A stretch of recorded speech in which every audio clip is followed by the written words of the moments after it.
This next guest, who needs no introduction, he's a former Democrat. He's a former Donald J. Trump detractor.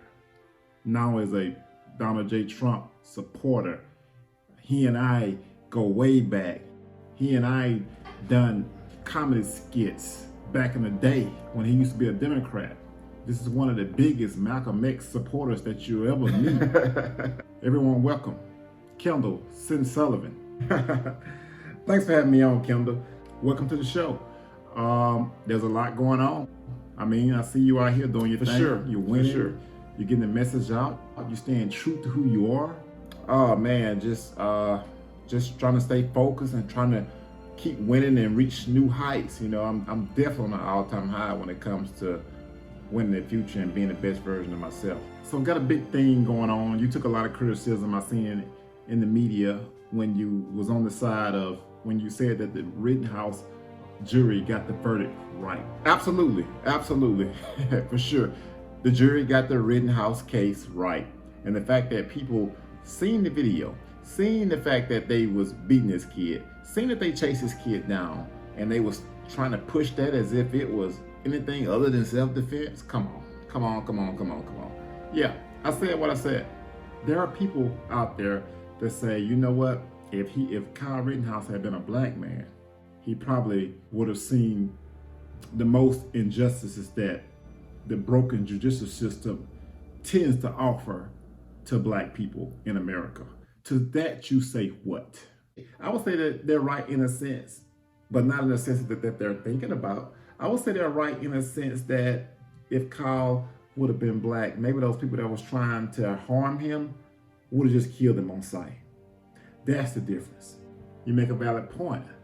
I agree black people don't get treated fairly by the judicial system. What we disagree at is making another innocent person guilty of something that they didn't actually do doesn't advance the progress of black people. Giving Kyle Rittenhouse jail time when he was clearly defending himself doesn't advance the progress of black people. If you think the judicial system is more fair to certain people in our country, I would agree with that. But I don't want to take it away from anybody. I want to expand it and extend it. That's what we should be trying to do.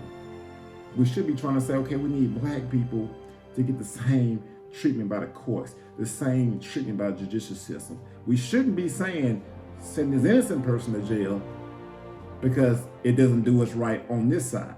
That doesn't make any sense to me. You make a valid point.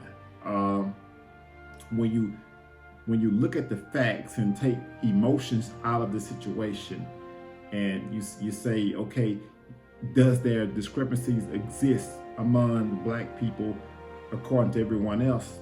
Absolutely. But do we fix those injustices by doing another injustice when it's clearly that this guy was self-defense? Also, Kendall, I would say this too. Yes, there are discrepancies that goes in our justice system. There are people that are in prison right now, thanks to Sleepy Joe, that are in prison right now for longer prison sentences that done similar crimes to white people, but they got longer prison sentences. A lot of people, take issues with you not towing the line, not going along with what everybody else is gonna say. If I don't agree with something, I don't stand by it. And I'm just gonna be who I am. I'm gonna be myself. I'm not gonna get out here and go against what I believe just for some kind of trend. That's the thing when it comes to black people. We so stuck in the trendy stuff. Great point. Whatever trendy news that the media pushes out there for us, and we jump at it like vultures and get into all the feelings and get into our emotions about it without looking at any facts. I mean, you see a video, you see that the guy's clearly running away.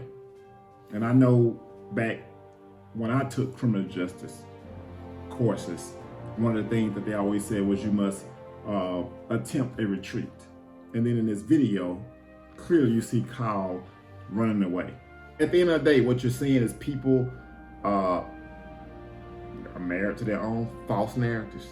What I'm seeing is, me personally, and I don't know, you could tell me what you think about this, is it seems to be a lot of people out here that know the truth, know the facts, but won't admit to it.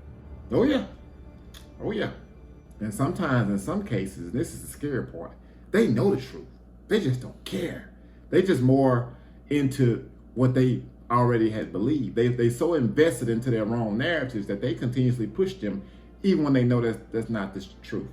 I guess when you peel things back and you make people see things for logic and you make them put logic on it. But what I'm seeing is out here is, and going back based on what you're saying, is people have refused to look at any logic. And when you break it down to them in logical terms, they either get mad at you, shut you out, start yelling, but people don't want to hear the truth. That's just the society we're in right now. At the end of the day, this is what we're seeing. We're seeing that at the end of the day, people don't want solutions. They want narratives and things to be mad at. The fact of the matter is, Kyle Rittenhouse was innocent. Kyle Rittenhouse defended himself against aggressors who chased him down, beat him with a skateboard. Great point. And the reason why I didn't really speak out on this case at first is because I was shocked. I'm like, hold up, they're serious though? Are they really gonna try to push the notion that this white kid shooting 3 other white people in self-defense in some kind of way racist against black people? They really pushing that? Right. I stand for truth no matter who it's for. I stand for justice no matter who it's for or against. The thing is, us as black people in America, we don't look at the facts enough. We go by our emotions first.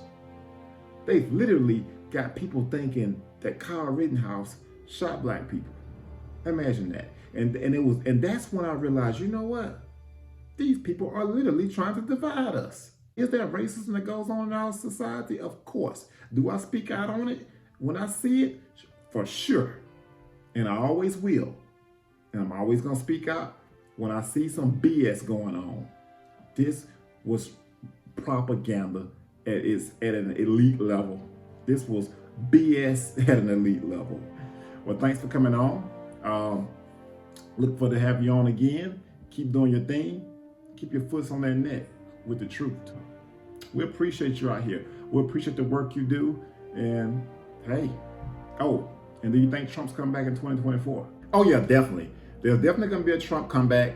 And one can make the case that Trump coming back is going to be as significant as what it was when Jordan came back with the Bulls. A Jordan comeback. You make a great point with that. That will be something awesome. Michael Jordan came back. He came back to save basketball.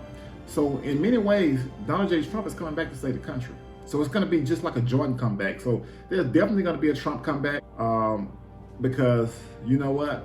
This is the worst president that we've seen in modern times. Great point with that. That will be something awesome. I think the country needs it because of the situation that we're in right now. The Trump campaign, the Trump super PAC is raising like $1 million a week. Trump 2024. Anytime you need to come on, just know that you have an ally on this platform. Anytime you need to come on and speak the truth, hit me up. For sure. And thanks for having me on.